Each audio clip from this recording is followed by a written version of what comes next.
Bien, eso me da a entender de que fue una primera clase de TP digna.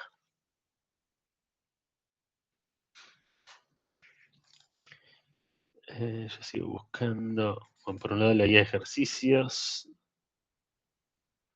pero por otro lado estoy buscando lo que estábamos viendo en la clase pasada.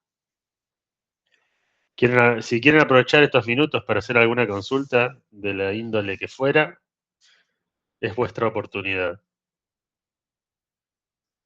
Que me acomodo acá, que no se me vean las entradas. Ahí está, mirá, espectacular.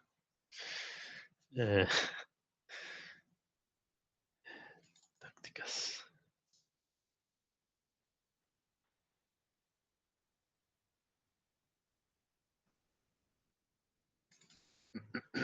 Bueno.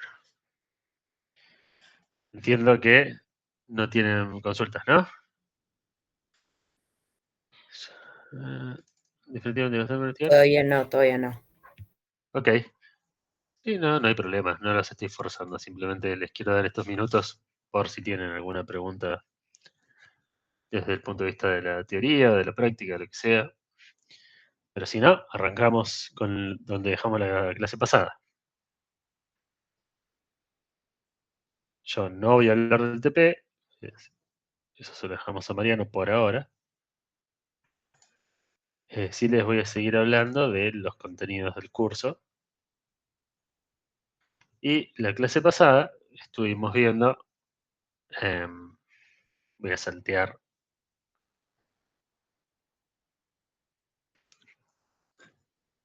Estuvimos viendo tácticas asociadas a los 3 atributos de calidad que ya han visto con Cristian en la última clase que dio Cristian.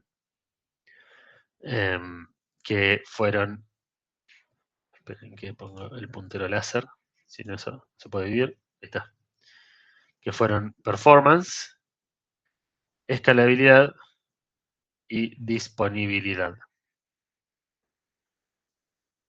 Esos 3 forman como la columna vertebral de los atributos de calidad sobre los cuales más vamos a estar enfocados a lo largo del curso. Ya a partir de la clase que viene verán con Cristian los demás, o los demás que pensamos repasar en este curso, pero no les vamos a dedicar tanto tiempo como estos primeros 3. Y entonces, en ese sentido, la clase pasada lo que hicimos fue, bueno, ejemplificar, esa es la palabra adecuada, algunas tácticas orientadas a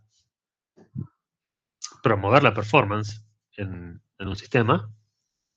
Son, reitero, solamente ejemplos, posibilidades, típicas decisiones de diseño o típicas, sí, eso, decisiones de diseño que afectan a los elementos de la arquitectura, que se suelen utilizar para intentar promover la performance. Gastón comenta que además vieron por arriba elasticity en su momento, y sí, elasticidad es una... Ahora lo vamos a repasar, pero es un atributo de calidad muy asociado a la escalabilidad. De hecho, hay gente que no lo separa. Habla de uno y del otro de forma indistinta. Pero sí, está bien. Nosotros lo diferenciamos. Lo diferenciamos y ya veremos cómo. Entonces, bueno, lo que hicimos en la clase pasada fue esto de ejemplificar algunas tácticas de performance e hicimos un par de ejercicios de la guía de ejercicios. La mayoría de ellos asociados a la performance. La idea de la clase de hoy es que veamos ejemplos de tácticas asociadas a escalabilidad y a disponibilidad, que son los otros 2 atributos de calidad que más nos interesan. Bueno, como recordatorio, la escalabilidad es la habilidad que presenta nuestra arquitectura para poder incorporar recursos adicionales, haciéndolo de manera efectiva. Cuando decimos de manera efectiva, ponemos en la balanza, o para evaluar si agregar un recurso fue una decisión efectiva y evaluamos el esfuerzo que costó agregar ese recurso. Puede ser medido en tiempo, en dinero de horas hombre, en lo que sea. El costo, si por ejemplo agregar un recurso adicional, implica adquirir un servicio adicional o hardware adicional o lo que sea. Si esa incorporación de recurso adicional generó interrupciones en el servicio que nuestro sistema presta, y si es posible medir ese cambio, ¿no? Porque si, por ejemplo, nosotros lo que queremos hacer es agregar recursos a nuestra arquitectura o a nuestro sistema de manera tal de que pueda atender una carga de más de 100 usuarios, ¿no? Ahora, hasta el momento sabemos que si se conectan 100 usuarios concurrentes, nuestro sistema no da abasto y empieza eh, a rebotar conexiones. Y entonces decimos, bueno, agregamos, por ejemplo, si es un sistema web, agregamos un web server a nuestro cluster o a nuestra granja de web servers para poder recibir más requests, para poder recibir más conexiones. Es una decisión válida, es agregar, incorporar un recurso adicional. Ahora bien, ¿cuál es el esfuerzo de hacer eso en nuestra arquitectura? ¿Cuál es el costo? ¿Cuánto nos sale? Al hacer eso, tenemos que interrumpir el servicio, tenemos que frenar, dejar de prestar servicio para agregar este nuevo web server, luego reconfigurar cosas y volver a prenderlos para que ese nuevo web server sea reconocido. Una vez que lo agregamos, podemos medir si efectivamente nuestra incorporación de recurso adicional generó algún cambio. Y si generó un cambio, ¿qué cambio? ¿Cuánto? ¿Cuánto más podemos soportar de carga? Que es en este caso lo que nos interesa. La respuesta a todas esas preguntas van a decir cuán escalable es nuestra arquitectura en cuanto a soportar mayor carga de usuarios en ese sistema. La diferencia sutil con elasticidad, ya que Gastón lo había mencionado recientemente en el chat, es que la elasticidad no solo hace referencia a incorporar recursos adicionales, sino a eh, eh, eliminar o quitar, mejor dicho, quitar recursos de nuestro sistema para que se reduzca su footprint, su huella, es decir, la cantidad de recursos que está utilizando a la vez. Supongamos que en un momento dado del tiempo nuestro sistema tiene exceso de recursos, es decir, le sobran los recursos y hay muchos que ni siquiera los utiliza o no necesitaría utilizarlos porque, otra vez al ejemplo del web server o del cluster de web servers, tenemos 10 web servers, pero en realidad sabemos que con 2 nos alcanza y sobra por la cantidad de conexiones que tenemos y que vamos a tener en las próximas horas o próximos días. ¿Cuán fácil es quitar web servers del cluster? Bueno, elasticidad incluye esa variable, no solamente incorporación de recursos, sino reducción de recursos también. Esa es la diferencia con escalabilidad secas, por cómo se las suele mencionar habitualmente en la jerga. Pero tengan en cuenta que, como les dije antes, elasticidad y escalabilidad, mucha gente eh, los trata casi como sinónimos. Y, y bueno, tengan en cuenta eso. Camila pregunta, ¿y que sea automatizado? No, no necesariamente. Eh, la automatización, quizás, o uno presupone que la automatización puede agregar velocidad de respuesta o reducción de esfuerzo, al menos, en escalar o en ya sea escalar para incorporar o reducir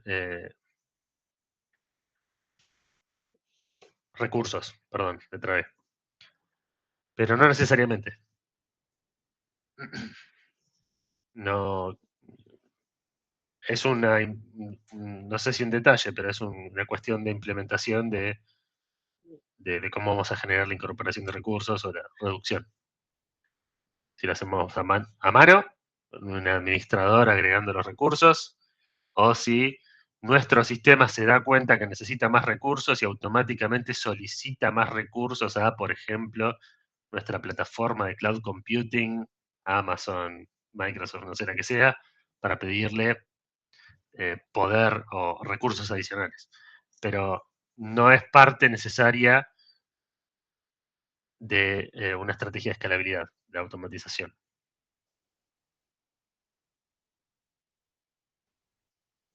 ¿Alguna otra pregunta de esta introducción a escalabilidad? Que supongo que ya algo habrán hablado con Cristian.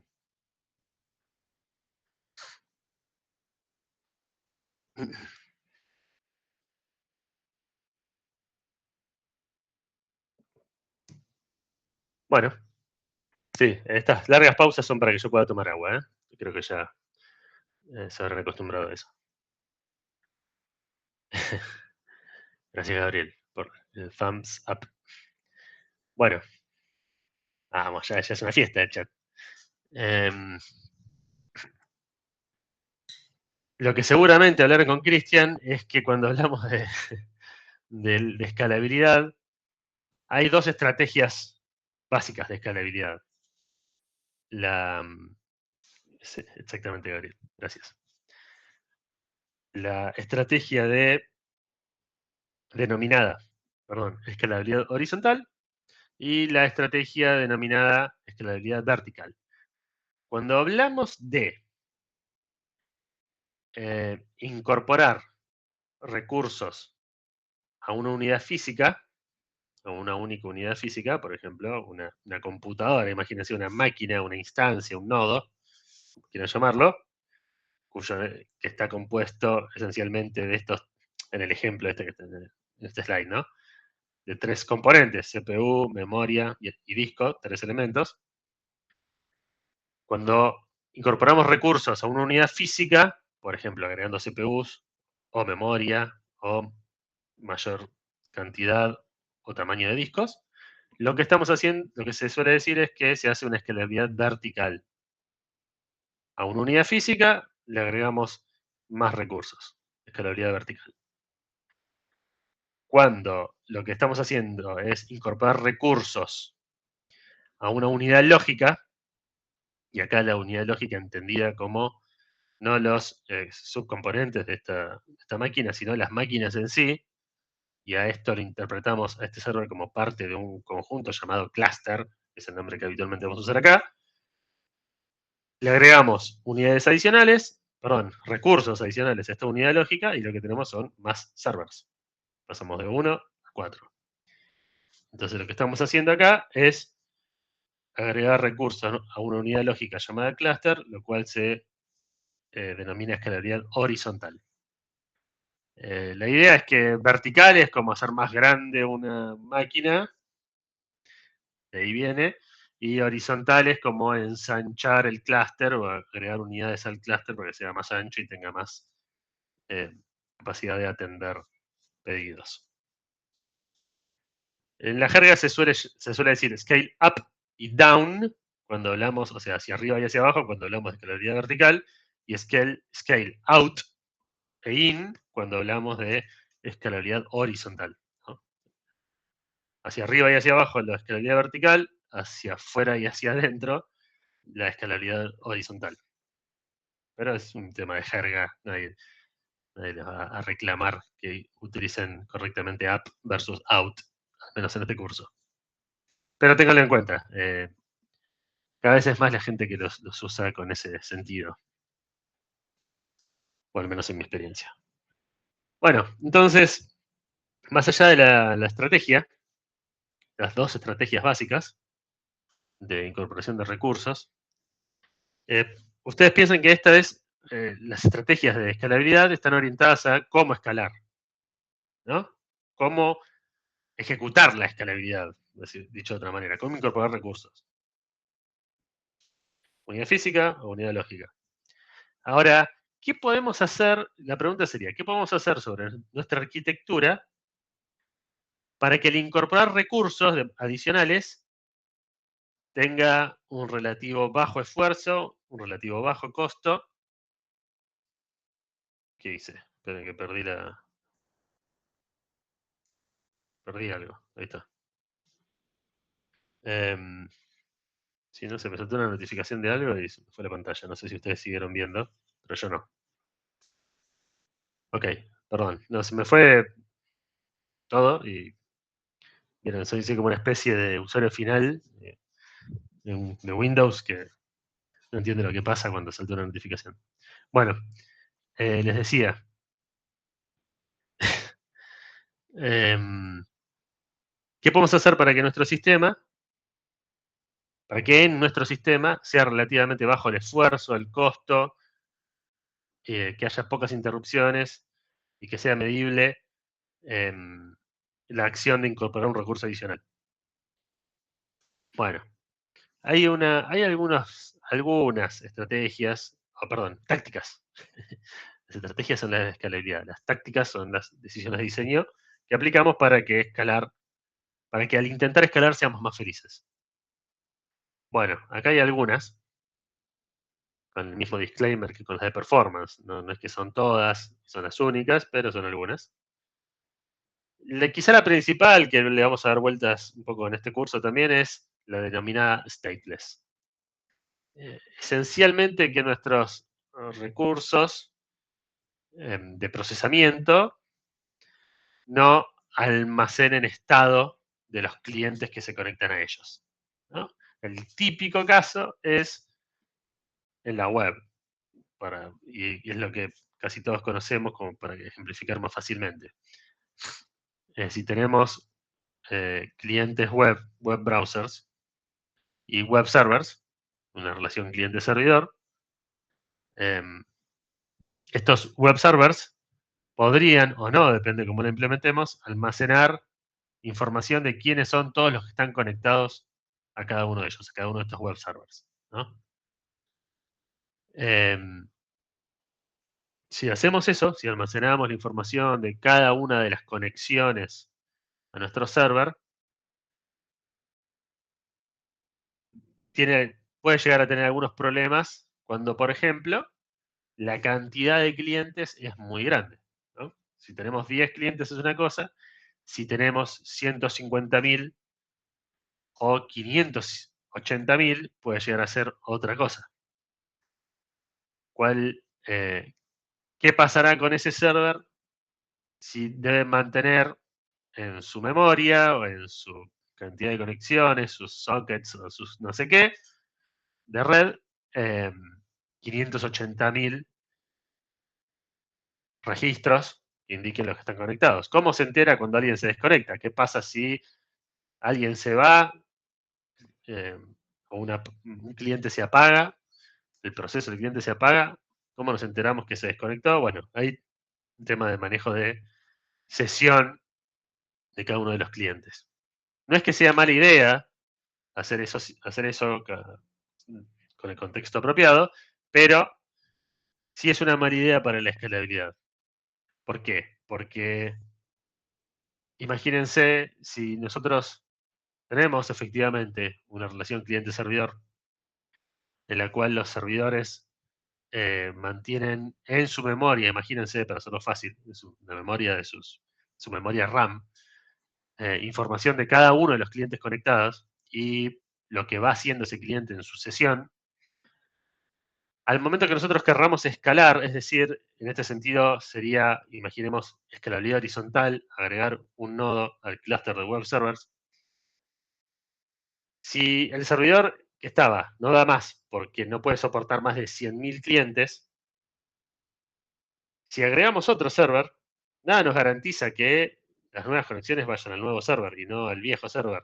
¿Y cómo hacemos para pasar, si quisiéramos, sesiones del server número 1 al server número 2 que acabamos de agregar? Es una complicación no trivial.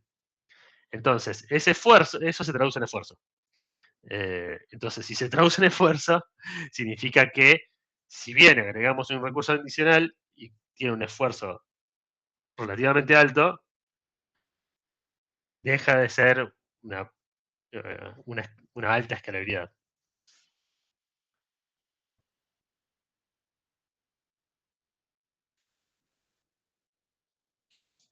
Todo mecanismo que hay, leo lo de los cookies y los tokens, todo mecanismo que permita al server liberarse de conocer cada una de sus conexiones, van a ser efectivas y van a ser denominadas dentro del paraguas de lo que la gente llama stateless. Es decir, servidores que no mantengan estado de su lado, en su propia memoria, y que no dependa de la vida de un server que los clientes sigan conectados.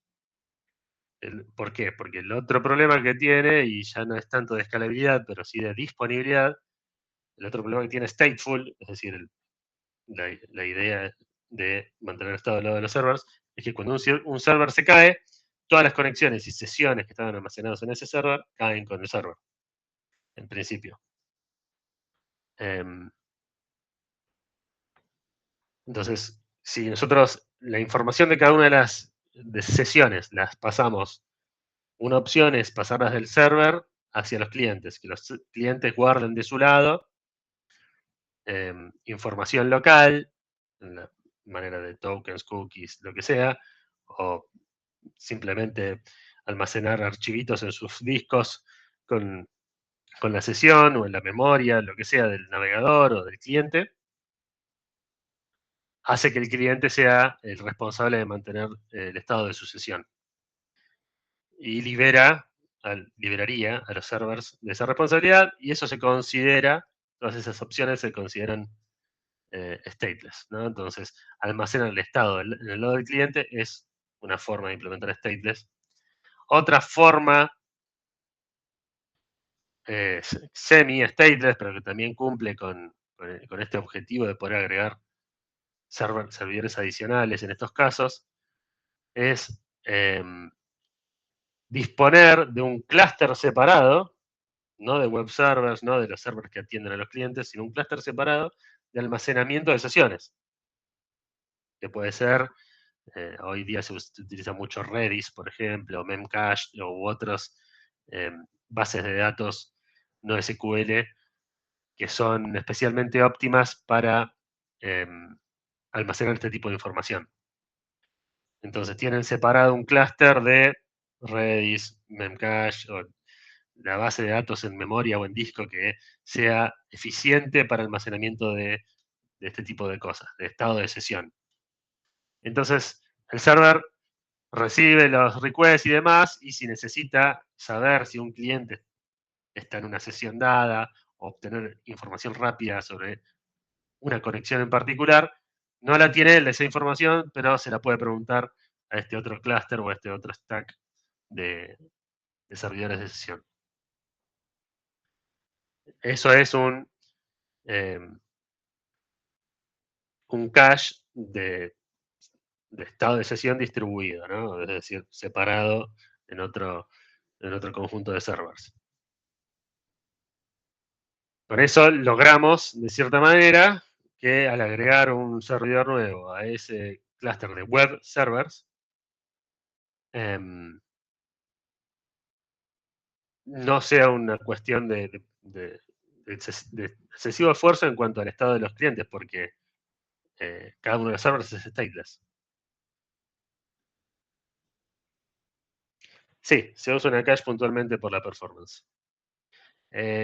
Sí.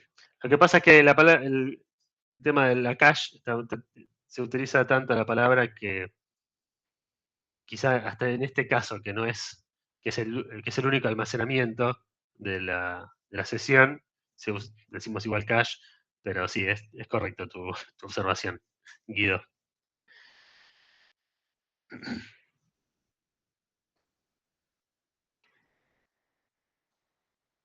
Bueno, así que stateless es definitivamente una táctica orientada, o no sé si orientada, pero una de sus consecuencias es favorecer a la escalabilidad. Es decir, facilitar que cuando haya que incorporar un recurso adicional, el esfuerzo sea menor que si el conjunto de servidores fuese stateful, es decir, que tengan estado, ¿no? Bien. Fíjense que esto también afecta a la elasticidad en cuanto a reducir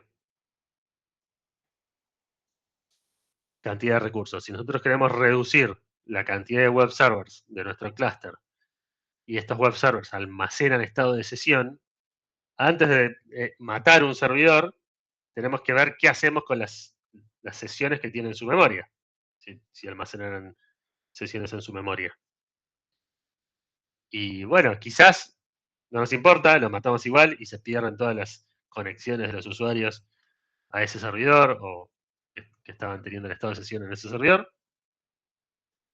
O quizás sí nos importa y tenemos que hacer como un preprocesamiento antes de copiar esos estados de sesión de un server a otro, o alguna chanchada de ese estilo, que está bien, puede ser implementable, pero suelen garantizar buenos dolores de cabeza. Aparte, uno debería tener el cuidado de hacer que ese servidor esté como una suerte de inactivo respecto a recibir requests, porque no debería aceptar nuevas conexiones. Una vez que está en ese estado de no aceptar nuevas conexiones, copiar todas las sesiones a otro server, verificar que ese proceso se haga más o menos de forma eh, segura y, ¿cómo se llama?, confiable. Y una vez terminado todo ese proceso, que puede demorar algunos minutos, recién ahí podemos dar de baja el server. Y todo esto teniendo en cuenta que los otros servers no estén demasiado sobrecargados, porque si justo cuando estamos moviendo las sesiones de un lado a otro se conectan 800 clientes, puede ser un problema. Bueno, eh, he visto gente hace 1000 años, yo soy un tipo que hace ya 25 años está en software profesional y entonces estoy hablando de la prehistoria, pero en la prehistoria la gente quería hacer eso y le iba bastante mal. No, ser stateless no es todo ganancia como nada en la vida, lamentablemente, Bruno. Me encantaría decirte que sí. Stateless, por lo general, es ganancia. Y fíjate que le agregamos a todo acá, por lo general, adelante, porque no siempre es ganancia para escalabilidad siquiera. Pero por lo general es ganancia para escalabilidad en estos escenarios de escalabilidad horizontal que estoy mencionando. Pero no es ganancia para todo. Siempre que, si vamos a hablar de ganancia o pérdida, o mejor o peor, tenemos que poner algo contra qué compararlo, ¿no? Entonces, lo natural es comparar stateless con stateful. El enfoque stateful tiene sus ventajas. No sé si ya lo habrán visto con Cristian, esto lo vemos. Bueno, lo vamos a ver un poco mejor en estilos de arquitectura, pero para darles una preview, básicamente los modelos stateful lo que, lo que pueden sacar ventaja de mantener el estado de sesión en memoria de cada uno de sus clientes. ¿Y cómo pueden sacar ventaja? Bueno, básicamente que la interacción entre cliente y servidor va a ser muy puntual. En los modelos stateful, el cliente inicia la sesión, el servidor almacena, inició la sesión, este tipo, con esta ID, tiene esta información que la puedo obtener de la base de datos, qué sé yo, la guardo en mi memoria. La siguiente interacción va a ser ejecutar tal comando, va a decirme el cliente, por ejemplo, y el server al recibir ese pedido finito, va a decir, ya no va a necesitar ni saber quién es. Ya está la sesión iniciada, ya sabe quién es, sabe si tiene permiso o no tiene permiso para ejecutar eso. Una de las posibles ventajas es que la interacción va a ser siempre muy puntual y el cliente no va a tener que pasar información adicional de contexto, porque ya la tiene el server. Entonces, en modelos en los que se necesita una alta velocidad en el enlace de red, el modelo stateful suele requerir mucha menos información que pase a través del cable, en resumidas cuentas. En cambio, el modelo stateless va a requerir que el cliente, que es el que conoce el estado de la sesión, le pase en cada interacción con la cookie, con el estado de sesión embebido en el coso HTTP, donde sea, pero en cada interacción le va a tener que pasar el estado de la sesión, si no el server no lo conoce. Entonces suelen ser mucho más gordos, mucho más nutridos y pesados los requests en un modelo stateless, los requests y los responses en un modelo stateless que en un modelo stateful. Y ese es un detalle que afecta a la performance. Ahora, hay que ver si a nuestro sistema nos importa la performance a ese nivel.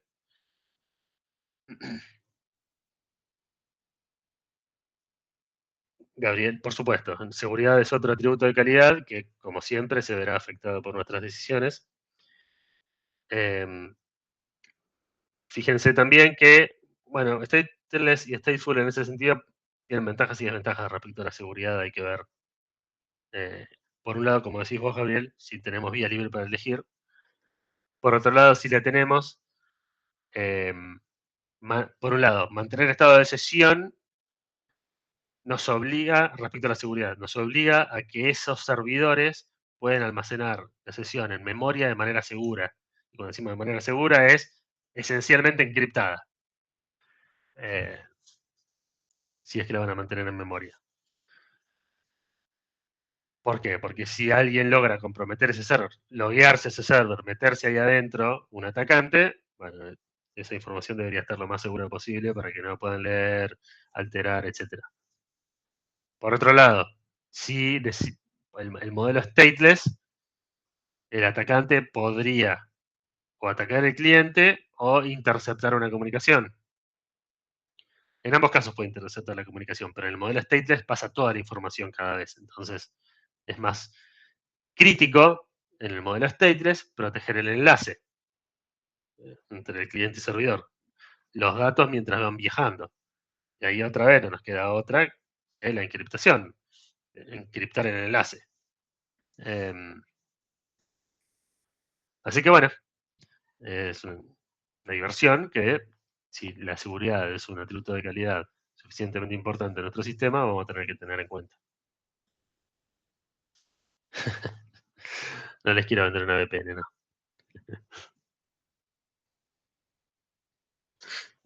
Por ahora.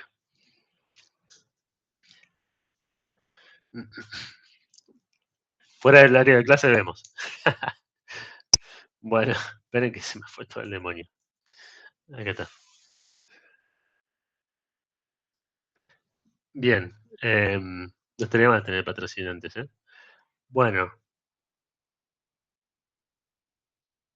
¿alguna otra pregunta respecto a stateless? Acá por el momento nos quedamos con, hablamos un montón más, pero nos quedamos con stateless respecto a la escalabilidad. O es lo que les debería quedar de este slide.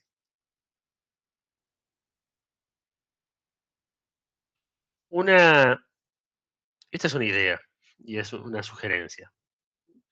No nuestra, sino en general respecto a la escalabilidad. Scale out, not up. Esto es escalar horizontalmente, no verticalmente. ¿A alguien se le ocurre por qué esto es una guía? ¿O alguien la propone como una guía? Porque hay límites del scale up. Esa es una respuesta así. ¿Por qué más se les ocurre? Esa es una respuesta y está perfecta, es correcta. Ahí está, Víctor. Bien, hay unas cuantas. Víctor también dio en el clavo con el tema de los costos. Por lo general, seguir agregando recursos a una unidad física, al margen del límite, cuando nos vamos acercando a ese límite, cada vez nos sale más caro, ¿no? Agregar más CPUs o CPUs más grandes o más cantidad de memoria, memoria más rápida. Es un momento que vamos a llegar al límite de la tecnología actual, donde las cosas salen exponencialmente cada vez más caras. Así que también es correcto lo que dice Víctor. Bruno agrega que te quedaría un solo punto de falla si estamos considerando un modelo de un server versus un clúster de server. Es correcto también. Por más CPU que le agregues, si le patean el enchufe, esa computadora, te quedas sin esa máquina. Evitas un cuello de botella, agrega Iván, ya que van a estar las conexiones repartidas entre múltiples recursos en la unidad lógica, en el clúster. Guido dice, da flexibilidad a la hora de hacer deployments, por ejemplo. Sí. O sea, yo creo que te sigo. Si ¿te animás a explicar por qué se agrega flexibilidad?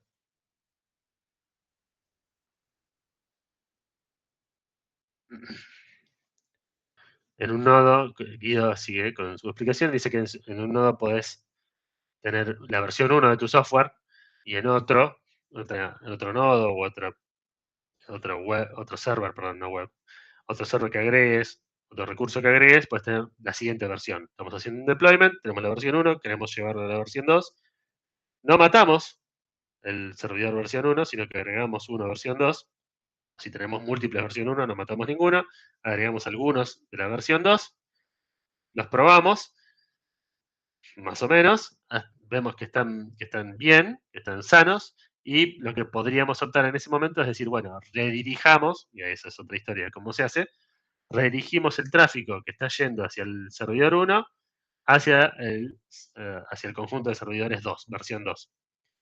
Entonces, hacemos una transición suave, vamos a decir, entre la versión 1 y la versión 2, redirigiendo de a poco, de a cierto porcentaje, o 100%, depende de cuáles son nuestras opciones disponibles, redirigimos el tráfico desde una versión hacia la otra, y lo importante acá, en esta, que también es un punto de flexibilidad en el deployment, como bien dice Guido, es que si vemos que la nueva versión está teniendo problemas, podemos volver a redirigir el tráfico a los servidores de versión 1 que siguen levantados, que siguen disponibles.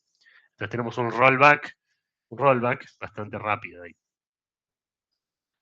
Es buena la acotación, Guido, gracias. Gabriel dice que, claro, para lo que es elasticidad, si queremos hacer scale in, sería en este caso,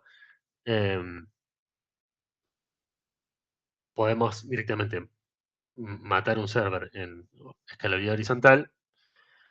En la unidad física es más difícil quitar un CPU o un banco de memoria, un disco. Suele ser más difícil.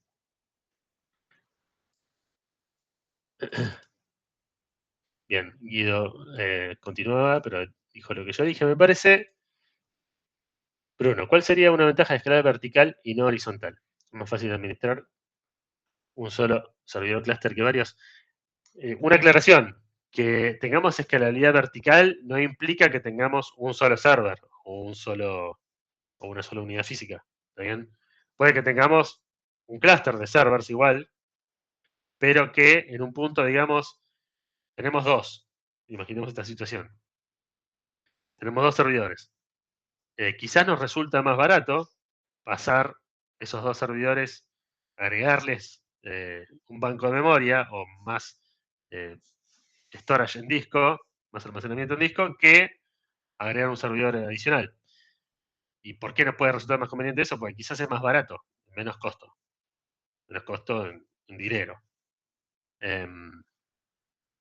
Y si las otras variables no nos importan tanto, esfuerzo, interrupciones, etcétera, puede que sea una buena opción.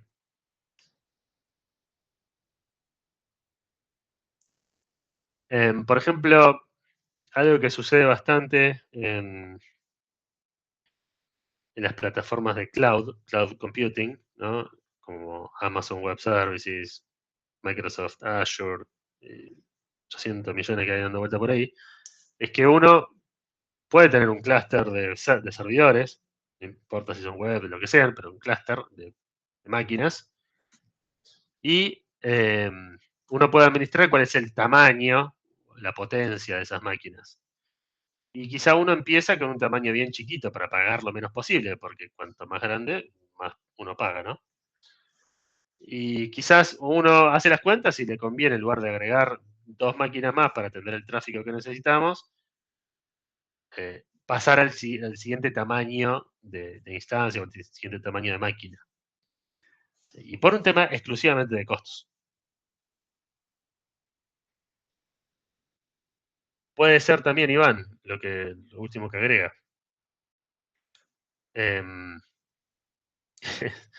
Eso lo he visto varias veces. Que hay algún problema de. eh, yo lo he visto con memory leaks, ese problema. Es decir, tenemos.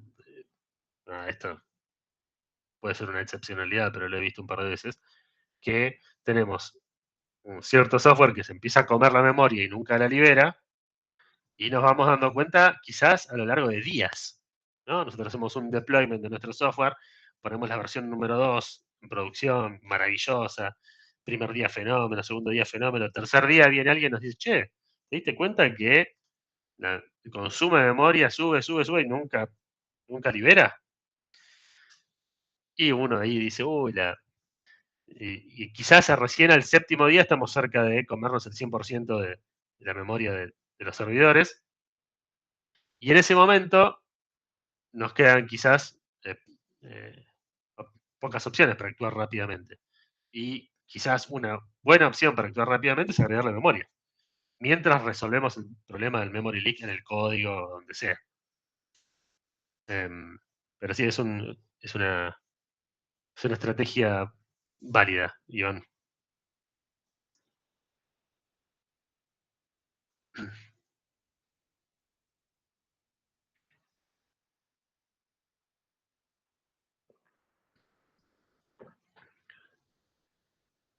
Bueno, otra que puede resultar obvia.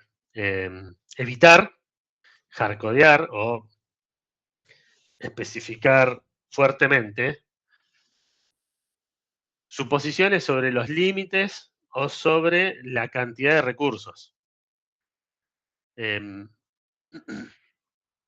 visto, ahora ya últimamente, los últimos años no, perdón, pero he visto código que asume que, por ejemplo, un conjunto de datos va a ser procesado por exactamente dos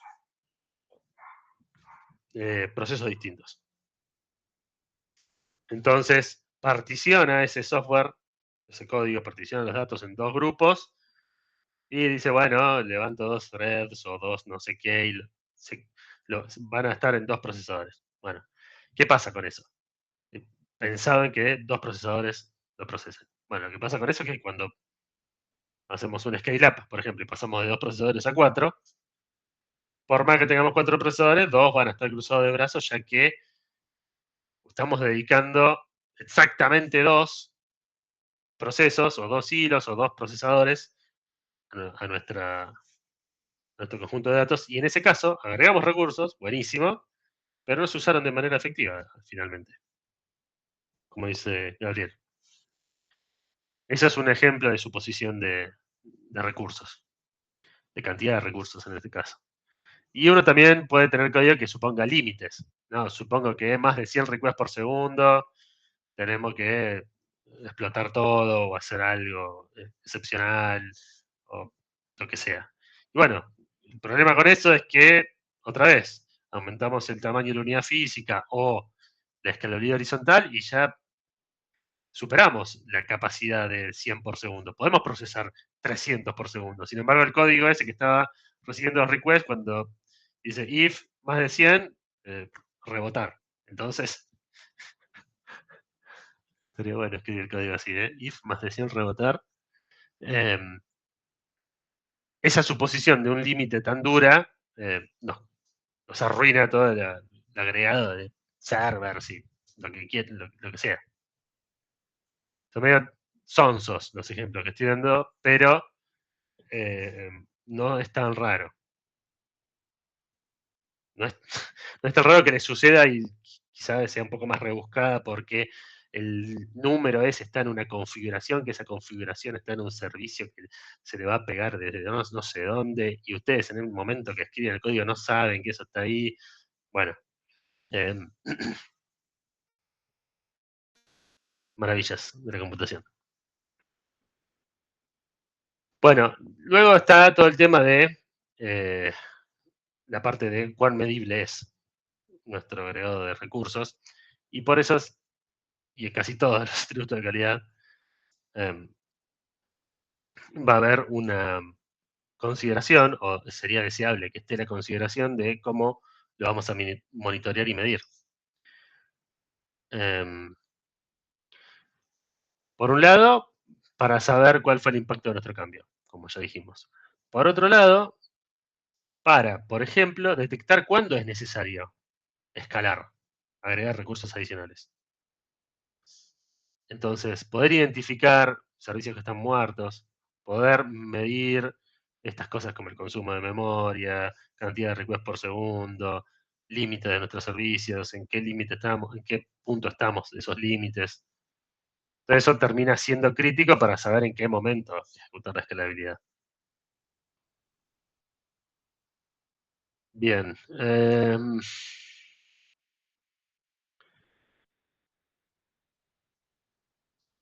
Bueno, en los últimos tres los vamos a ver con más detalle un poquito más adelante. Porque, bueno, requiere un poco más de explicación, pero los dejamos acá para que cuando llegue el momento los vamos a discutir y los vamos a volver a relacionar con escalabilidad.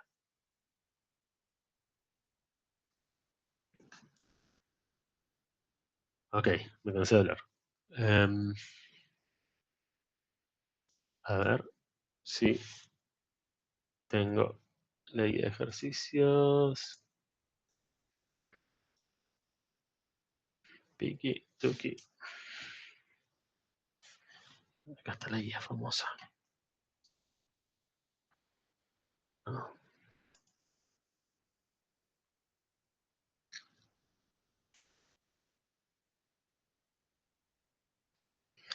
Bueno, la clase pasada hicimos un par de ejercicios, el último fue el 8.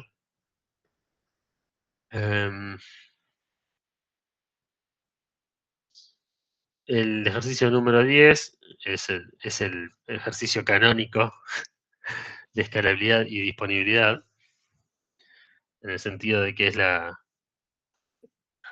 ejercicio en el cual se pueden sopesar todas estas cuestiones que estuvimos discutiendo recién, ¿no? ¿Qué pasa si tenemos un solo servidor, por ejemplo, en un sistema cliente-servidor? Que es todo lo malo que puede pasar. Que le explote la RAM, que no le alcance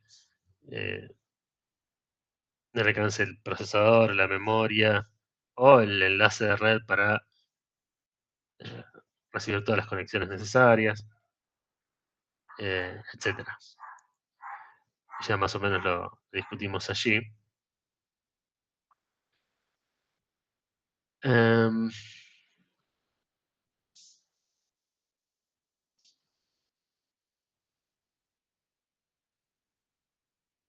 A ver el número 13. Vamos a ver el número 13. En una época era un ejercicio de parcial, me parece.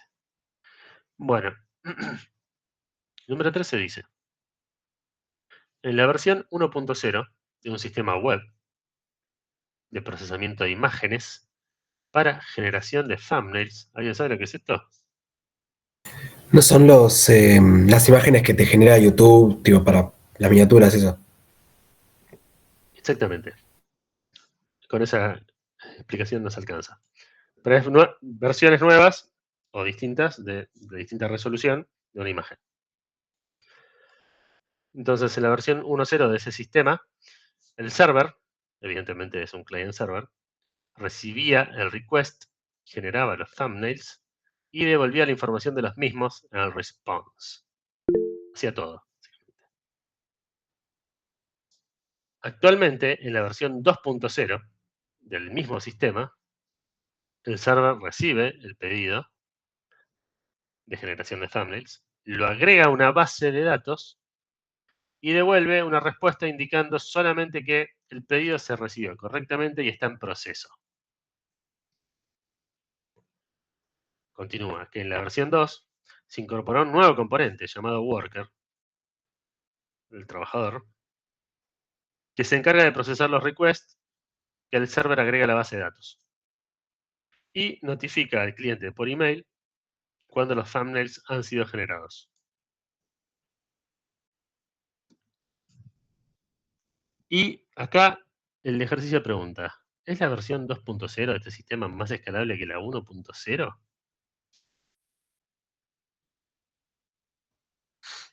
¿Quieren que lo dibujemos o no es necesario?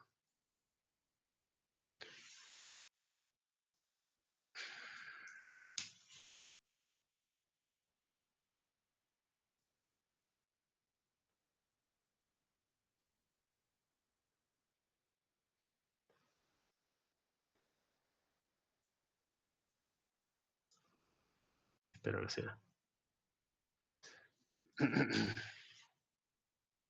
Iván dice que sí porque se hace de forma asíncrona el procesamiento pesado. Alguien que ayude a Iván a justificar por qué eso hace que la versión 2 sea más escalable.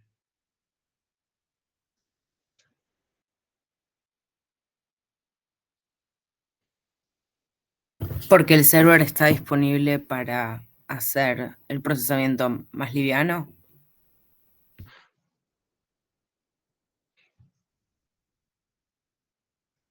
Y entonces, ok, sí está disponible para hacer procesamiento más liviano, que sería recibir el request y almacenarlo. Y eso que, ¿por qué lo hace más escalable? ¿Se puede paralelizar más?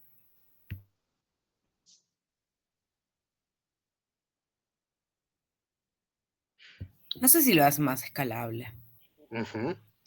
O sea, lo hace más performante por ahí, pero escalable no sé si tiene mucho que ver. Bueno.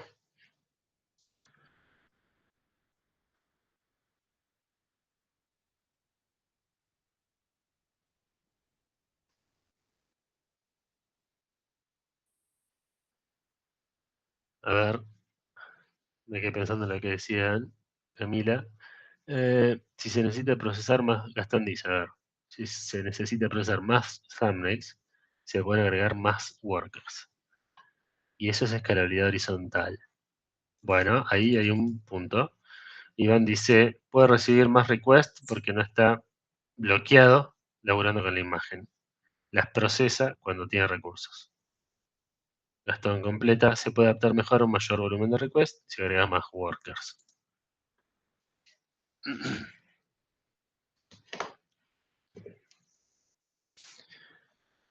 Ahí, ¿quién fue? A ver. Gastón tocó un punto. Igual me interesó lo que dijo Camila, fuiste vos, ¿no? De que no, dudabas de que esto lo haga más escalable. Sí, sí, es verdad que si agregas más workers, probablemente sí. Pero el server sigue siendo el mismo, digamos. Pero sí, claro, pero imagínate, yo vengo, soy el dueño, el que pone la plata, no el que desarrolla nada. Dice, bueno, pero si yo te doy, te doy suficiente plata, agregá, en lugar de desarrollarme un worker y agregarme horas hombre de desarrollo, comprá más, tomá, te doy plata para que compres más servers y pongas más en tu clúster de web servers. Que cada uno de los servers haga todo, no sé, no me importa. Pero poné más y listo, pero salí del paso.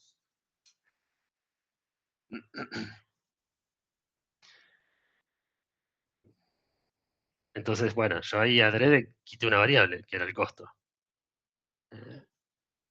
Lo que me parece interesante, lo que mencionaba Gastón, dice, si se necesita procesar más thumbnails, se pueden agregar más workers. Fíjense que ahí estamos como al separar el trabajo de recepción de requests del de procesamiento de imágenes. Ahora lo separamos en dos clusters distintos, por ende dos conjuntos de procesadores físicamente separados. Lo que estamos haciendo es, bueno, tener la posibilidad a partir de ahora de poder escalar la recepción de requests o la atención de requests, sería mejor la palabra, del escalado del procesamiento de imágenes. Por un lado, nosotros podemos decidir si aumentamos o abrimos más la canilla de recibir requests o si eso lo dejamos fijo y seguimos recibiendo solamente 100 requests, pero procesamos más rápido los thumbnails, es decir, más cantidad de thumbnails por minuto, aumentando entonces los workers. En la versión 1.0 nosotros tenemos que comprar una máquina que sepa hacer ambas cosas, ¿no? O desplegar nuestro software a una máquina teóricamente más potente que sepa hacer ambas cosas, atender requests y procesar imágenes. Y cuando escalamos, bueno, escalamos todo.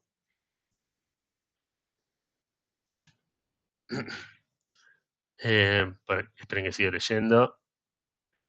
Si es más escalable, puedes escalar por separado las diferentes partes del sistema que cumplen diferentes funciones. Bueno, eso. Gracias, Guido. Quizá lo escribiste hace un rato. Y sí, hace 3 minutos lo escribiste ya.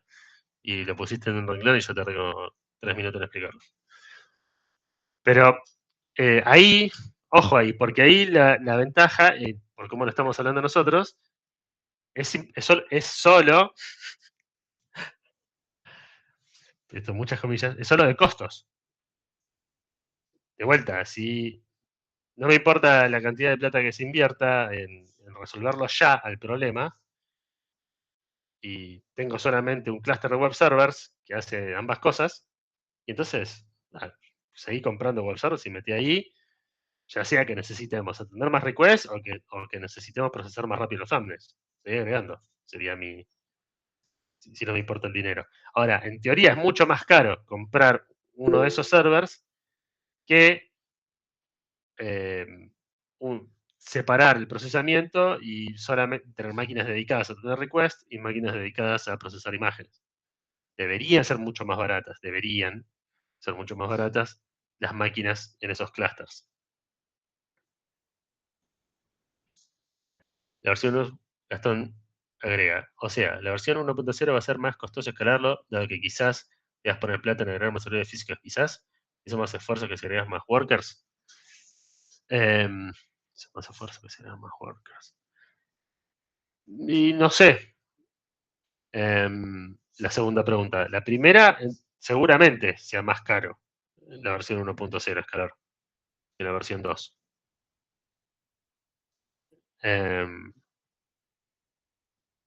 Y acá estamos analizando otra vez solo escalabilidad. Pero sí, seguramente la versión 1.0 sea más caro, o debería ser mucho más caro. Respecto a si es más esfuerzo que si agregar más workers, no sé, esfuerzo, no tengo por qué suponer que va a ser más esfuerzo en uno o en otro. Sí puedo suponer que es más costo fácilmente, por todo lo que decíamos antes. No es lo mismo una máquina que sepa hacer ambas cosas que una máquina que sepa hacer una sola de las dos cosas. Que tenga recursos suficientes como para hacer ambas cosas.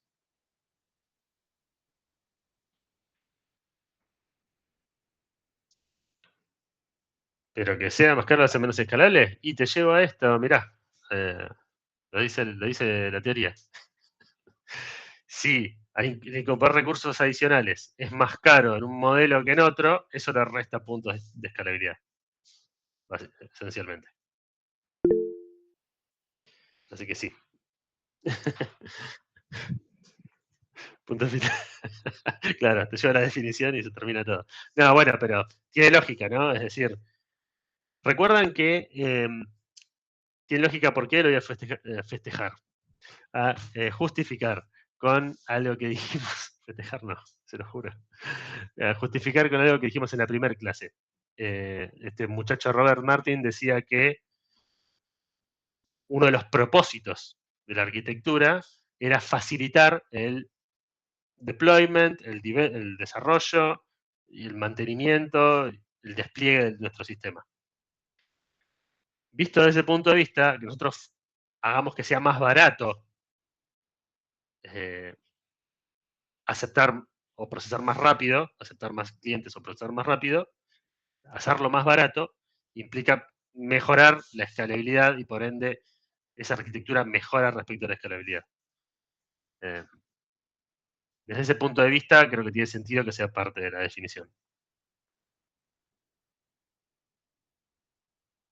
Como que cierra.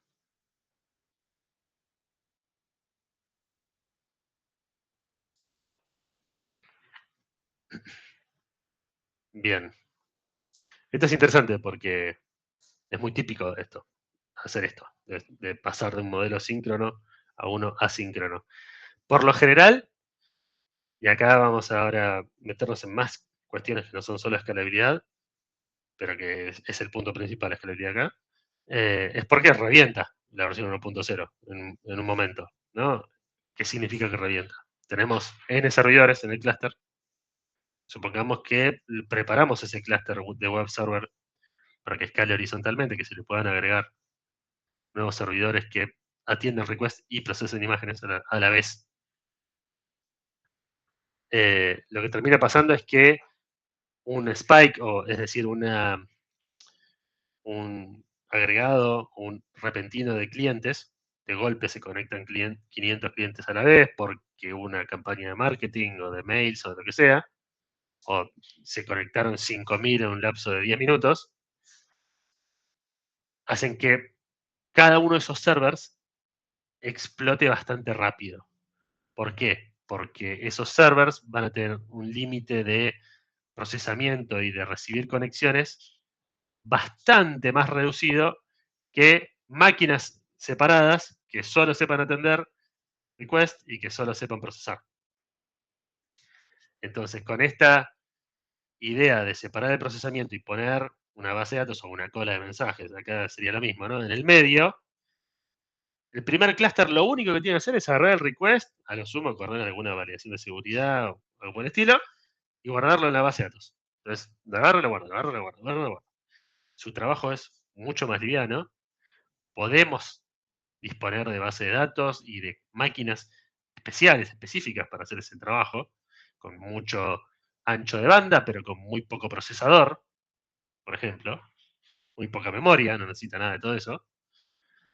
Y del otro lado, tener estos workers, que llamado acá, que me parece así, de procesamiento, que al revés, el ancho de banda no sea muy crítico, pero sí sea crítico que tengan un procesador grande y mucha memoria.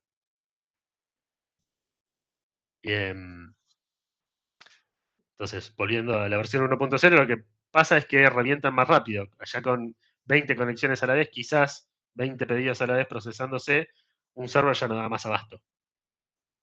En cambio, en el modelo 2.0, un server que solo atiende request, quizá puede atender 5.000. Pasamos de 20 a 5.000 y no estoy, quizás me estoy zarpando, pero pasamos de 200 a 5.000. Eso sí pueden ser números reales, en mi experiencia, en este tipo de cosas.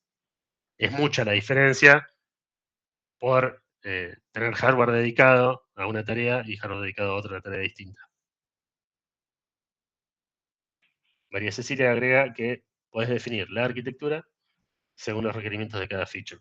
Sí, puede ser. No sé qué estabas pensando puntual o en base a qué de todas las pavadas que dije era, pero sí, lo que decís tiene sentido.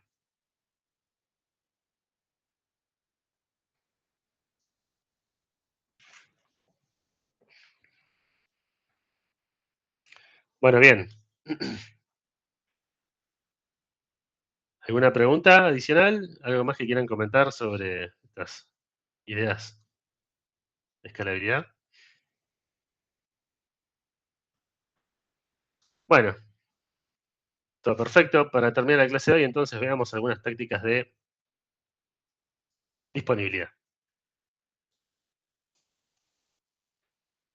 Como vieron con Cristian, la disponibilidad o availability en inglés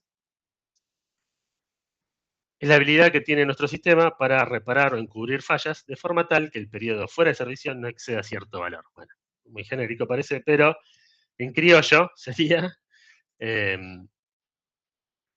esto que está acá, que el servicio esté levantado y listo para llevar adelante sus tareas cuando se lo requiere. Y los momentos donde no está prestando ese servicio que se lo requiere, y ojo que esto no significa que esté apagado el servicio o que esté totalmente fuera de servicio, para ser redundante con la palabra servicio, sino puede ser también que no responda en tiempo, que quizás responda a los requests, pero que tarde tanto que caiga fuera de los límites que nosotros tenemos en un contrato. ¿Recuerdan el sistema este que hablamos en las primeras clases de inscripción de alumnos a cursos en la facultad? Que un requerimiento podía ser que ninguna inscripción tome más de 2 segundos. Desde que el cliente lo pide al server y el server responde, ¿no? Entonces, quizás el servicio está levantado, pero en lugar de responder en 2 segundos, responde siempre en 3 segundos o más. Y eso se considera en disponibilidad fuera de servicio, o que excede un valor límite, y se considera que no tiene disponibilidad. ¿Está bien? Tengan en cuenta ese detallecito, porque bueno, los clientes que firman contratos suelen tenerlos en cuenta, esos detallecitos. Bien. Hay un concepto asociado a disponibilidad que se llama reliability. En castellano se lo suele traducir como confiabilidad. Y la reliability se define como el grado en la que la arquitectura es susceptible a fallas a nivel de sistema, a nivel total, cuando se producen fallas a nivel parcial, ya sean componentes, conectores o datos. Se cae un server, ¿qué pasa si se cae un server? ¿Se cae todo? ¿Qué pasa si se cae una base de datos? ¿Se cae todos los servicios del sistema? ¿Se caen algunos? ¿Se degradan? ¿Sigue todo igual? Bueno, el grado en el cual el sistema falla a nivel total es esta confiabilidad o reliability. Intuitivamente, para unir ambos conceptos, la disponibilidad se la suele interpretar como la mezcla entre la confiabilidad, ¿no? Que no falla a nivel total cuando se producen fallas parciales, más la habilidad de recuperarse entre las fallas parciales. Si ustedes unen ambas cosas, que si falla no falle todo y que las fallas sean recuperables, ahí llegamos a la idea de disponibilidad. Por eso acá está puesto como una fórmula, no la interpreten tan matemáticamente, pero sí es la idea. Bueno, y acá a la derecha en este slide está extraído del libro Software Architecture in Practice, del que mencionamos en la primera clase. Y como siempre, hay una categorización de tácticas en las cuales, fíjense, a alto nivel, para promover la disponibilidad, podemos tener tácticas que nos ayuden a detectar estas fallas parciales. Otro grupo de tácticas para recuperarnos de esas fallas parciales. Y otro grupo de tácticas para prevenir que haya fallas directamente. Fíjense que en la zona de prevención, que es lo que uno puede hacer por lo general en tiempo de diseño, o pensarlo al menos en tiempo de diseño, luego se ejecutan en runtime, tenemos cosas como eliminar componentes que estén fallando, sacarlos de servicio. Tenemos incluso, hoy nos pasó en donde, en el lugar donde yo trabajo, tenemos un conjunto de web servers, imagínense que eran, no sé, 15. E hicimos esto que decía antes, creo que Iván, o nuestra forma de desplegar, Guido, nuestra forma de desplegar estas APIs, estos servicios, es tal como decía Guido. Tenemos la versión 1, tenemos 15, algo así, 15 máquinas con la versión 1 de un web server que expone endpoints a los clientes. Eran 15, creo, hoy. Y pues levantamos otros 15 con la versión número 2. Hoy de la tarde, muy divertida tarde pasamos hoy. Y nosotros hicimos la prueba de estos 15 con la versión 2, una especie de smoke test para ver que esté todo en orden. Estaba todo en orden. Y en un momento dijimos, bueno, vamos a empezar a pasar el tráfico que llega de los clientes a través de un load balancer, ahora no importa, de la versión 1 hacia la versión 2. Fuimos pasamos todo el tráfico, no había errores, todo fenómeno. Y a los 15 minutos recibimos reportes de clientes que no pueden entrar al sitio, que no pueden llamar a ciertos servicios. Bueno, 2 de esas 15 nodos que están de la versión 2 que se habían puesto en producción, estaban fallando. Y cada uno estaba fallando, creo que por razones distintas, incluso. Uno no se podía conectar con una base de datos que usaba como cache, y eso hacía que al fallar el cache vaya directo a la base de datos principal, y la base de datos principal tardaba más en responder de lo que esperaba y daba timeout. Y el otro no me acuerdo qué problema tenía. No lo revisé yo ese. Y entonces, de las 15 había 2 que estaban mal, estaban en mal estado. Una estaba completamente rota y la otra demoraba demasiado y hacía generar timeouts en los clientes. Y bueno, la solución fue sacarlas. Mátenlas. Sáquenlas. Las sacamos de clúster primero. Primero las sacamos de clúster. Pusimos otras 2 nuevas. Y antes de matarlas, entramos a esas máquinas a ver qué les pasaba. Para ver si era algo que les podía llegar a pasar a las otras 13. Y bueno, no, por suerte no. Pero bueno, esa es, claro, removal from service, es remover instancias o recursos de servicio para que dejen de molestar. Porque están funcionando mal. Pasa más seguido de lo que uno cree. Bien.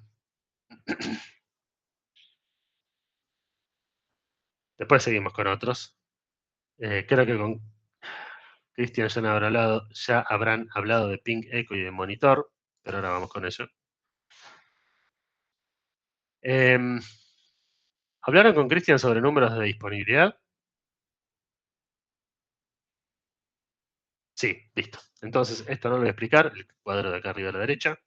Lo que sí quiero contarles, que probablemente no lo hayan visto con Cristian, es que la disponibilidad se puede interpretar, y no está mal que lo hagamos, como una probabilidad. ¿La probabilidad de qué? Bueno, de que el sistema provea los servicios dentro de los límites requeridos en un intervalo de tiempo, ¿no? Pues la probabilidad de que el sistema esté haciendo lo que tiene que hacer en un lapso de una hora, un lapso de un mes, de un año, etc. Y este es el número que ven acá. Entonces, una disponibilidad del 99.0% implica que, bueno, va a estar en un lapso de un año, va a estar levantado todo el tiempo, a excepción de 3 días y 16 horas. Y estos son 2 9 de disponibilidad. En cambio, fíjense, por ejemplo, una disponibilidad de 5 9, ¿no? Acá hay 5 números 9 y a estos números se les suele llamar por la cantidad de 9.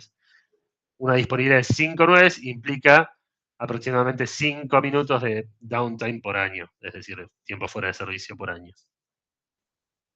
Recuerden que fuera de servicio no necesariamente significa caído, sino no respondiendo como debería.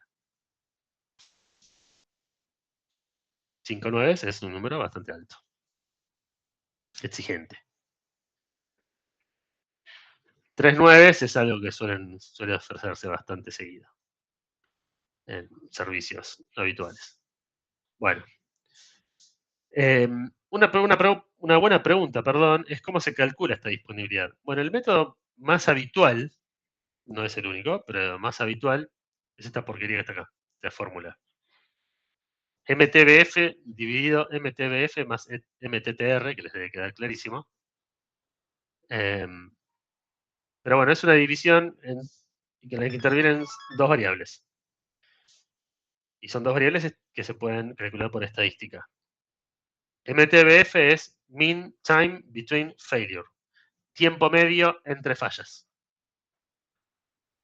Si nosotros medimos nuestro sistema, por ejemplo, a lo largo de un mes, y logramos detectar los momentos en los cuales nuestro sistema falló en proveer el servicio que debería proveer, podemos calcular cuál en ese mes, por ejemplo, o en una semana, en el lapso que sea, cuál fue el tiempo promedio, entre las fallas. Y ese es un número. Dividido, decíamos, ese mismo Mean Time Between Failure, más MTTR, que es Mean Time to Recovery. Tiempo medio para recuperarnos de la falla. ¿Cuánto tiempo nos lleva en promedio a recuperarnos de una falla?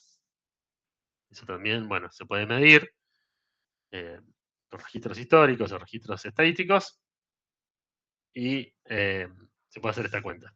Esta cuenta es robada, entre comillas, del mundo del hardware. En el hardware esta idea se usó siempre, especialmente, por ejemplo, en discos, memorias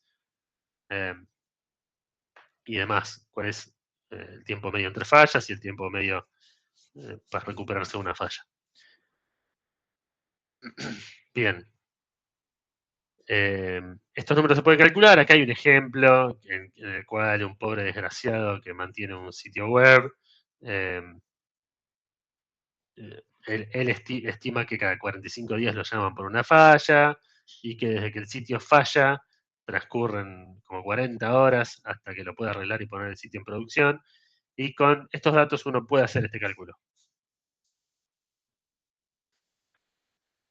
No lo hacemos simplemente porque si no nos hace muy larga esta clase. Pero uno puede hacer este cálculo. Así que, bueno, esta es la enseñanza de este slide. Sepan que la disponibilidad se puede interpretar como una probabilidad. Acá hay ejemplos y esta es una manera de calcularlo. Y que esto puede aplicarse a problemáticas, cualquier problemática en realidad. Lo último que podemos agregar es que podemos combinar las disponibilidades de distintos componentes de nuestra arquitectura para llegar a una disponibilidad total o una disponibilidad de un grupo de componentes, ¿no? Entonces, imagínense que X e Y son cliente y servidor. O en el ejemplo anterior que veíamos el web server que dejaba mensajes en una base de datos y después había un worker que tomaba los mensajes de la base de datos, ¿no? Pero para que el web server y para que el sistema preste el servicio que debe prestar, en ese caso, tanto el web server como la base de datos tienen que estar prestando el servicio adecuado, ¿no? Si uno de los dos está muerto, cada vez que el cliente hace un pedido, va a fallar. En ese caso interpretamos que es una relación en serie entre el web server y la base de datos para prestar esa funcionalidad. Es decir, que tienen que estar ambos levantados. Y en ese caso la disponibilidad se calcula como la disponibilidad de uno multiplicado por la disponibilidad de otro. Recuerden que como esto es una probabilidad, ambos números van a ser siempre menores a 1. Y como estamos en la realidad, ambos números van a ser menores a 1. En la teoría podrían ser 1, pero en la realidad física nunca son 1. Como son ambos números menores a 1, la disponibilidad total siempre va a dar un número menor a cualquiera de estas dos. A la máxima de estas dos, perdón. Entonces, en el caso este del web server, si uno tiene disponibilidad 99% y el otro tiene 99.9%, bueno, la disponibilidad total va a ser la multiplicación de ambos. 0.99 por 0.999.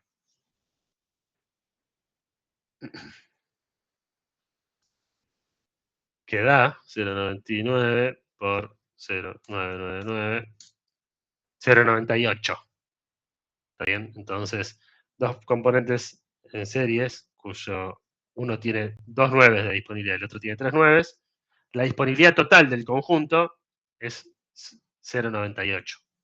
98%. Es menor a ambas. Y tiene sentido, ¿no? Porque intuitivamente, lo que dije antes, ambos necesitan estar prestando servicio en el momento que se recibe el request para poder responder.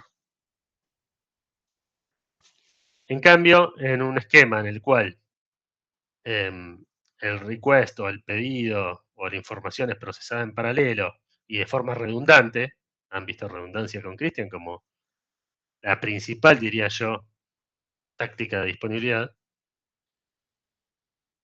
Lo que pasa es que si uno no la procesa, el otro puede procesarla.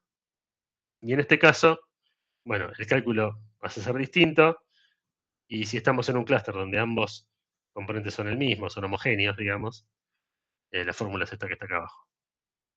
1 menos la disponibilidad elevado al cuadrado. Y si hiciéramos la prueba, esto da un número más grande que el 0.98 que obtuvimos acá.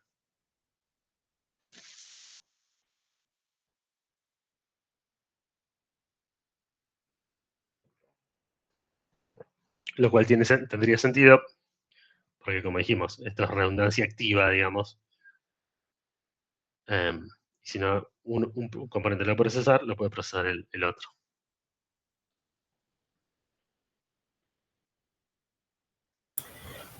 Perdón, profe, justo se me trabó, pero o sea, me lo imagino por lógica. En el caso de que lo procesen en paralelo, sería mucho más tipo, sería todo más, el valor de A sería más bajo que el que se cae, por ejemplo, el que está no me sale ahora en continuo. En serie. En serie, perdón. El valor de... A, tipo el valor total de A. este que está acá. Sí. Sí. No, es decir, la disponibilidad total debería ser más grande que de la disponibilidad en serie. No sé si es lo que dijiste. Sí, creo que sí. Sí, es decir, este esquema de acá en paralelo, supongamos que X e Y son los mismos que están acá abajo, ¿no? Es decir, este es el web server y esta es una base de datos. Acá no funciona en nuestros tipos de sistemas, en los clusters de los cuales estamos hablando, porque acá estamos apuntando a tener un clúster donde los componentes son el mismo, 2 web servers o 2 workers, los dos tienen el mismo hardware y software, ¿no? Entonces, es el mismo. Pero bueno, puede funcionar igual esto. Imagínate que la disponibilidad es 2 nueves, 99.0. Y ambos tienen 99.0 porque son el mismo componente y están dispuestos en serie. Entonces acá tenés 0.99 al cuadrado, que es 0.9801 en este caso, 0.98.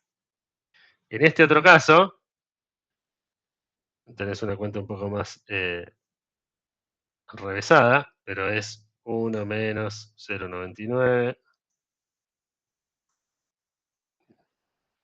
Ustedes no están viendo mi calculadora, porque yo lo estoy compartiendo. Bueno.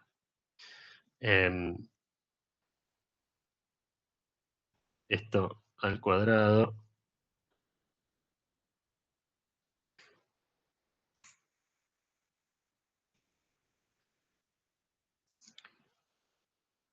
Y me da 3 nueves. O sea que me dio más. Esta, pueden hacer ustedes la cuenta si no me creen, pero supongan esta disponibilidad de 2 nueves o de 3 nueves, la que ustedes quieran, y hagan las cuentas en ambos. Yo como un tonto pensé que estaba compartiendo también la calculadora. Lo estaba haciendo.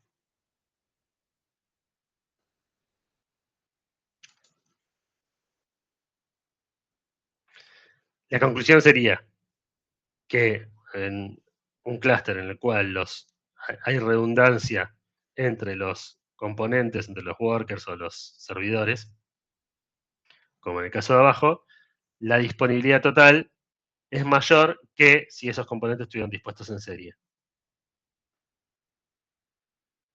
Perfecto, quedó clarísimo. Gracias. De nada.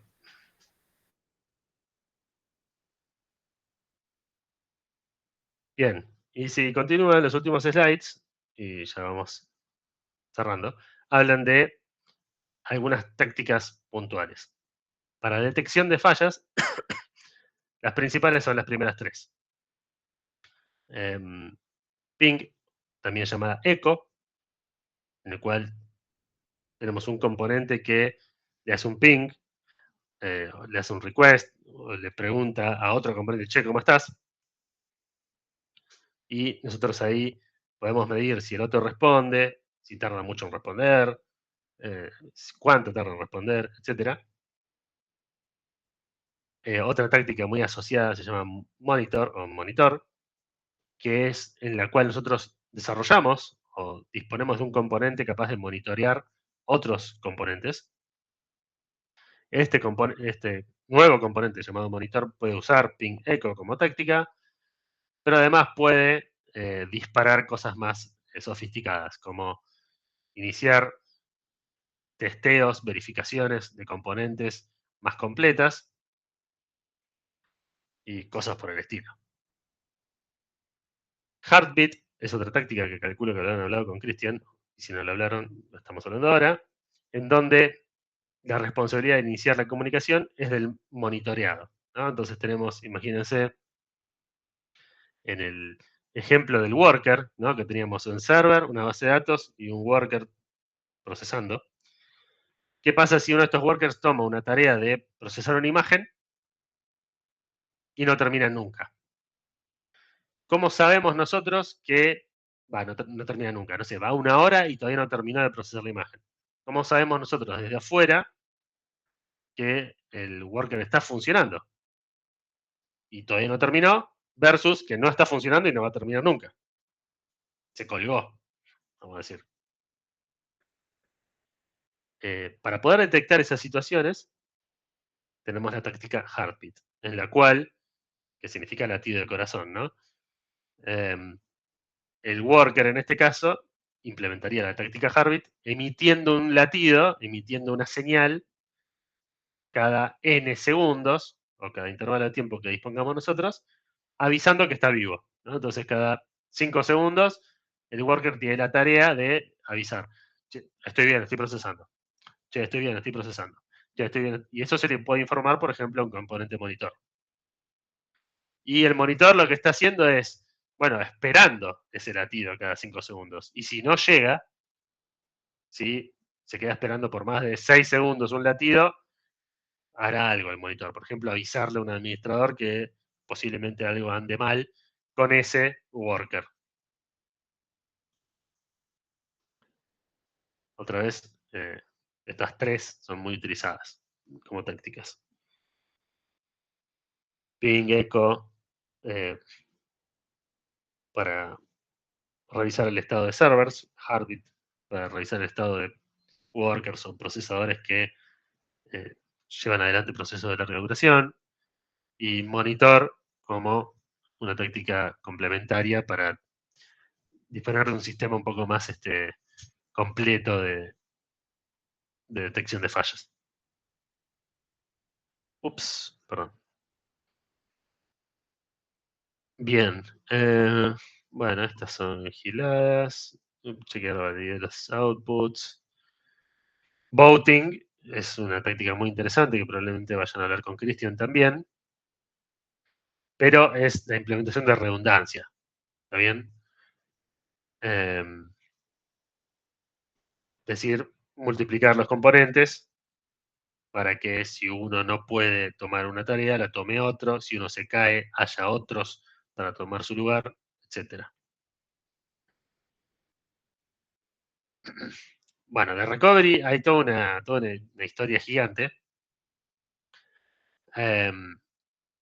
Y acá van a ver, tenemos la redundancia activa, la redundancia pasiva y la que se llama spare. ¿De estas tres hablaron con Cristian?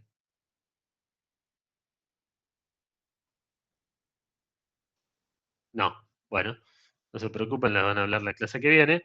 Pero son todas formas de redundancia, es decir, que disponemos de componentes redundantes que están de más o duplicados, entre comillas, para que en el caso eventual de que uno tenga una falla, el otro tome, el que está redundante, tome su lugar. Esa es la idea básica, ¿no? Entonces, en un clúster de web servers, quizá no necesitamos 2 web servers. Nos alcanzaría y nos sobraría con uno solo para procesar toda la carga que nosotros esperamos. Sin embargo, ponemos 2 adrede solo por disponibilidad, no por performance, no por escalabilidad, por disponibilidad. ¿Para qué? Si el principal o el que recibe habitualmente los requests se muere, porque tiene una falla en su software, en su hardware, en lo que sea, el otro quede vivo dentro del clúster recibiendo los requests. Y no tengamos una caída de servicio, una falta de servicio que afecta a la disponibilidad.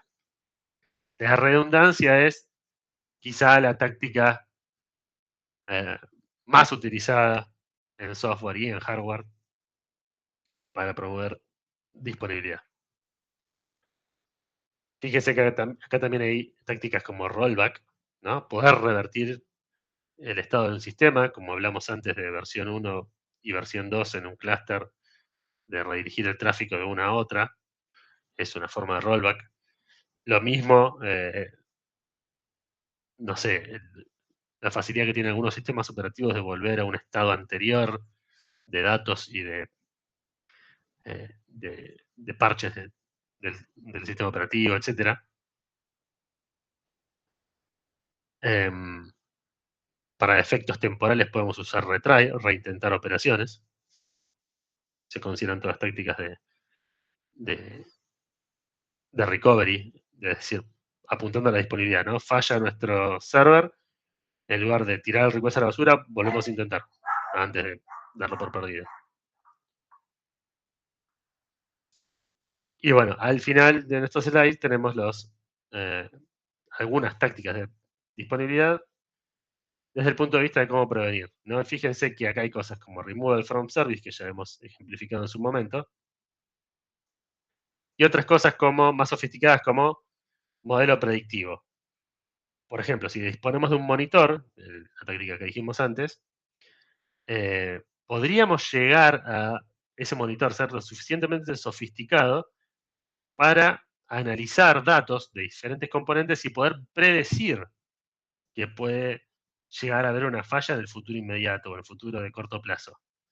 Entonces, va, por ejemplo, analizando la frecuencia con la que se establecen sesiones en un servidor HTTP, si se superan ciertos límites hacia arriba o hacia abajo, si hay estadísticas y métricas de procesos de cuánto están tardando, si están tardando un poquito más de lo normal, si hay lags, etc.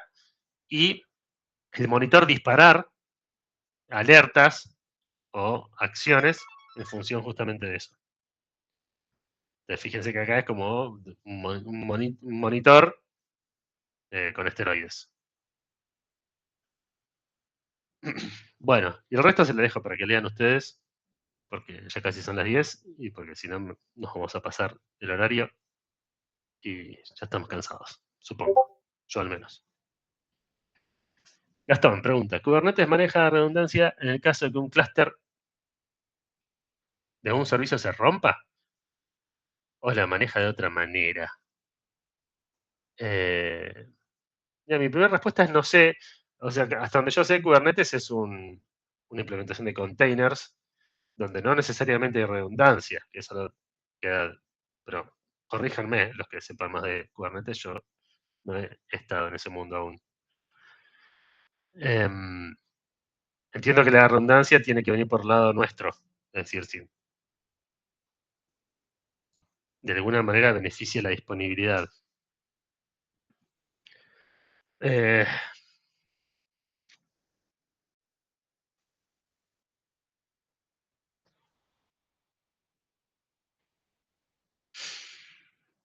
Puede ser.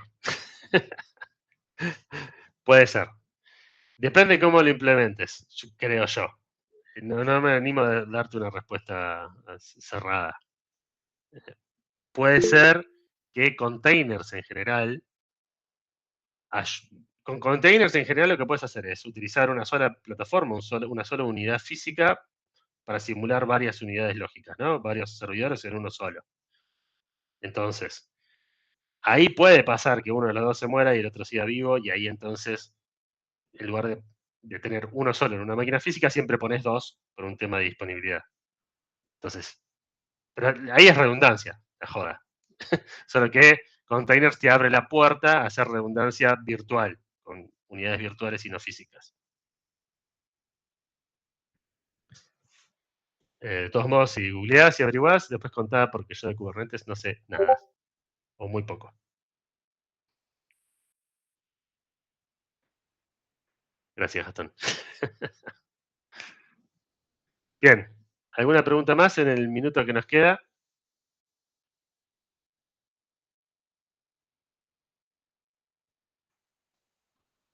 Bueno, les agradezco la interacción y espero que tengan unas buenas noches, buen fin de semana y nos vemos la semana que viene. Y más tarde subo este slide al Drive. Buen fin de profe, chao. Buen fin de Gracias. profe. Hasta luego.